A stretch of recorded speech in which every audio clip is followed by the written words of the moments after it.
नमस्कार विद्यार्थी मित्रांनो. समाज कल्याण विभागाने नुकतंच त्यांचं वेळापत्रक जाहीर केलेलं आहे.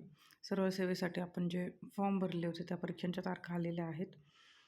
गृहपाल, वॉर्डन, महिला याच्या ज्या तारखा आहेत ते 4 मार्च, 5 मार्च आणि 6-7 मार्चपर्यंत याच्या शिफ्ट आहेत. गृहपाल, अधीक्षक, महिला. त्यानंतर वरिष्ठ समाज कल्याण निरीक्षक, खूप जणांनी या पदासाठी फॉर्म फिल केलेला होता. हे 7 मार्चपासून सुरू होत आहे. गृहपाल अधीक्षक जनरल जे आहे त्या 10 मार्च, 11 मार्च या 2 तारखांसाठी आहे. समाज कल्याण निरीक्षक आणि उच्च श्रेणी लघुलेखक 12 मार्च, समाज कल्याण निरीक्षक, लघुटंकलेखक आणि निम्न श्रेणी लघुलेखक यांची 12 मार्च दिलेली आहे तारीख.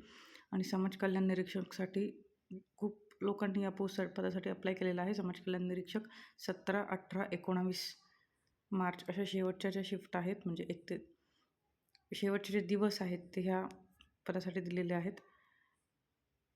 नंतर आपल्याला हे जी साईट दिलेली आहे त्यावरती आपला हॉल तिकीट मिळून जाईल. सर्वांनी अपडेट ठेवावे. धन्यवाद.